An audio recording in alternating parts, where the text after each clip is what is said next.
Well, the academic panel I'll say was interesting. Well, I really enjoyed the way the speakers explained everything, and they were really elaborate. So in that case, we can say like normally what happens is that they just normally express their views, but they actually were able to have a discussion instead of just an interview, and they were able to communicate with the delegates, and there were follow-ups. So the questions they have were properly answered.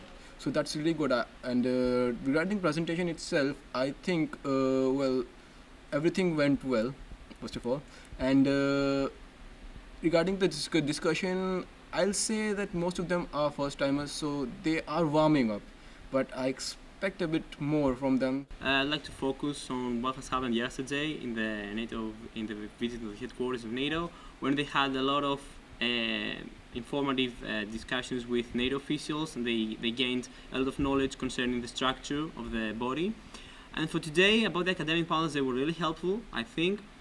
But it was kind of heated debate when the comrade Engelen talked about the issue of Macedonia firearm, and this because we had a lot of delegates that are nationally from Greece. They were kind of touched on that topic, and that's why they had a lot of discussion later on after the end of the academic panel with him.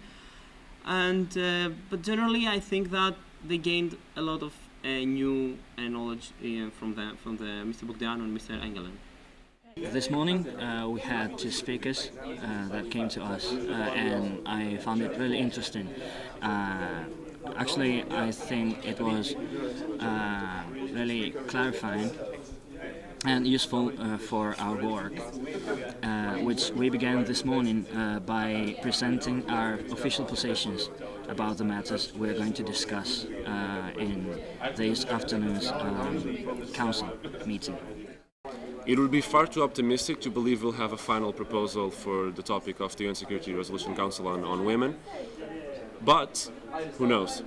I've noticed that many delegates here and many ambassadors here are experienced. They have experience with, even if not a model NATO, a model UN. They are experienced in the process of negotiating and proposing practical solutions for the topics. So perhaps we'll have one proposal for this topic, general consensus for today at the end of the day. Maybe not, but I'd say that if we don't, perhaps tomorrow, right in the first committee session, or council session in this case, we will have a final proposal for the topic of the UN Security Council resolution.